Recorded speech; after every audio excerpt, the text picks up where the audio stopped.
Y ya tenemos una vez más nuestra sección de economía aquí con nuestra compañera Daniela Blandón. Dani, bienvenida una vez más a este estudio. Muchas gracias, Rodri. Bueno, vamos a seguir hablando de este nuevo conflicto entre Israel y el grupo islamista Hamás, porque también ha afectado a la economía. En primer lugar, ha tenido que cerrar su producción uno de los pozos más grandes de gas de la zona. Claro, se trata de la plataforma Tamar. Esta está ubicada frente a la costa sur de Israel en el Mediterráneo y es operada por el gigante petrolero estadounidense Chevron.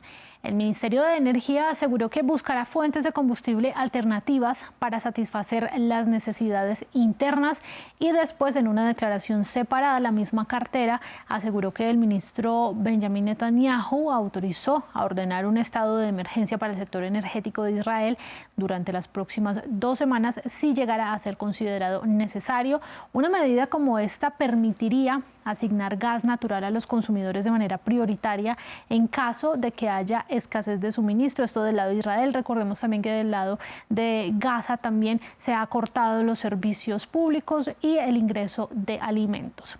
Israel y los territorios palestinos no producen petróleo, esto también hay que dejarlo claro. Bueno, pues Daniela, vamos a hablar precisamente del precio del petróleo, que también se ha visto afectado por este conflicto. Claro, porque por más que ellos no produzcan petróleo, los combates en curso sí provocan un aumento en los precios internacionales del crudo. El lunes se elevaron en casi un 5%. Esto llevó las referencias internacionales a casi $90 por barril, en parte por el temor de que estalle un conflicto regional más amplio que sí involucraría a otros grandes productores de la región. Hoy la tendencia es ligeramente a la baja. Las dos referencias más utilizadas, que son el Brent y el WTI, cotizan por debajo de los $87 por barril. Pero ¿por qué es tan importante esto para el mundo y cómo esto podría afectar los bolsillos de las personas que no estamos o que estamos tan lejos de este conflicto? Pues hoy el economista jefe del Fondo Monetario Internacional dio la respuesta. Sin querer dio la respuesta, porque dice que se estima que un alza del 10% en los precios del petróleo reduciría la producción global en aproximadamente 0,2% el año siguiente, y eso aumentaría la inflación global también en aproximadamente 0,4 puntos porcentuales. Daniela, si es que al final, sea por conflictos, sea por políticas, siempre acabamos hablando de la subida o la bajada de los precios del petróleo. Claro, porque esto impacta directamente sobre el precio de los combustibles, que todos dependemos de ellos. Claro, pues vamos a hablar no de combustibles, pero sí de industria automotriz, porque en Estados Unidos se amplía la huelga en esta industria y además está llegando ya también a Canadá. Claro, tenemos por un lado unos 4.000 trabajadores de Mack Trucks, que es propiedad del grupo Volvo y que se declaró en huelga a los trabajadores el lunes en Estados Unidos, agravando una situación de los 3 titanes de Detroit que van a cumplir un mes en paro. Por otro lado, el sindicato canadiense Unifor hará lo propio en 3 instalaciones de General Motors a partir de este martes. En ambos casos, esto sucede luego de que los miembros de sus respectivos sindicatos no avalaran los acuerdos previos alcanzados para la mejora de los salarios y las pensiones. Los miembros y trabajadores del sindicato se están movilizando para exigir lo que es justo. Durante los últimos meses nos hemos reunido con representantes de la compañía en un esfuerzo para abordar los reclamos planteados. Seguimos comprometidos en explorar todas las opciones para alcanzar un acuerdo, pero claramente no hemos llegado a ese punto.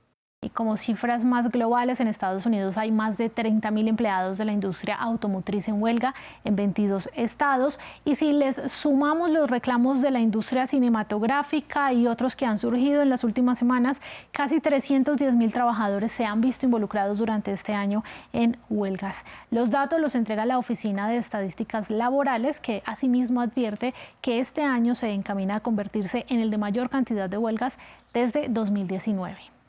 Pues veremos, Dani, si se van solucionando esos conflictos laborales o seguimos viendo ese avance de cada vez más huelgas. Nos vamos a pasar ahora de hablar de proyecciones, de las nuevas proyecciones que el Banco Mundial y el FMI, el Fondo Monetario Internacional, están haciendo para la economía. Lo hacen desde Marrakech porque esta semana se lleva a cabo la primera reunión conjunta de estos dos organismos multilaterales en África, con Marruecos como país anfitrión. Allí se dijo que para este año la estimación de crecimiento global queda intacta en 3% frente a lo que preveían en julio pasado, pero sí baja tímidamente la del 2024, del 3% al 2,9%.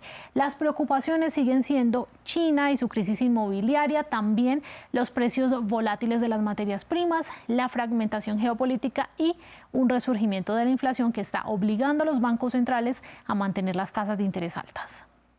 A medida que continúan los aumentos de las tasas, la capacidad de los prestatarios para pagar sus deudas se está poniendo a prueba. El sector inmobiliario comercial sigue enfrentándose a desafíos con un aumento de los impagos. En las economías de mercados emergentes, el progreso en la reducción de la inflación parece estar más avanzado y los beneficios de aumentos de tasas anteriores se hacen evidentes a pesar de las diferencias entre regiones. Daniel, hablábamos de datos globales, vamos ahora con los datos para América Latina. Las noticias son mejores para América Latina frente a lo que teníamos en julio pasado, como lo vamos a observar en el siguiente gráfico, con Brasil y México como los grandes impulsores con previsiones al alza, mientras que para Argentina y Chile las proyecciones advierten una posible contracción de su economía en este año. Bueno, Daniela, pues muchas gracias y es interesante ver cómo estos dos países tiran del carro de la economía de América Latina, pese a que a Argentina no le va a ir tan bien como parecía. Claro, Argentina y Chile también, que se espera una contracción del 0,5%. Pues Daniela, muchas gracias un día más, nos vemos mañana con más economía. Así es, Rodri.